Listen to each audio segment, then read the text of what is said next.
bari hano wavuze hari uko nzaba ndinzwe FBI kingura umuryango uwo mugabo tumukeneye ari muzima rebe wabakeneye faya ari muzima urakeka ikintu gikidura igipapuro musanganye harimo ikilatini gishinwa iyo ni code nta muntu n'umwe dufite ushobora kuba yasoma ibyanditse kuri icyo gipapuro ko cyanditse mu buryo burimo code zihambaye arahari nitwa Will Scott bahise hamagara inzobere kugira ngo barebe ko yakura kode muri icyo gipapuro basanganye ikihebe kuko ikihebe cyandikiye mu makode ku buryo utamenya niba iki cyari cyanditse n'ubwa mbere mu buzima bwanjye mbonye kode zanditse mu buryo bukomeye cyane kurushaho uriya mugabo uramwizera nk'uko nkwizera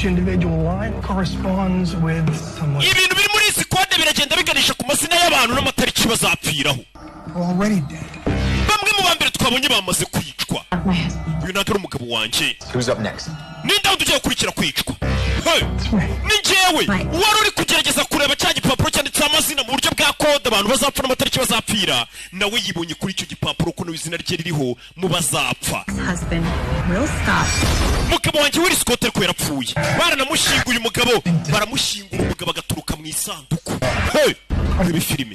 byose nibyo uribuze kubona muri kano gasizoni ka episode 6 bakise cypher mukomeze mushakishe cyane aba agent 9 bamaze gupfa ku kirigo kimwe genda ukuremo kode taturore Will Scott bamubona ariko bakise cypher abakunda filime z'ubwenge ziperereza isasu ku kiniki ni kugasobanura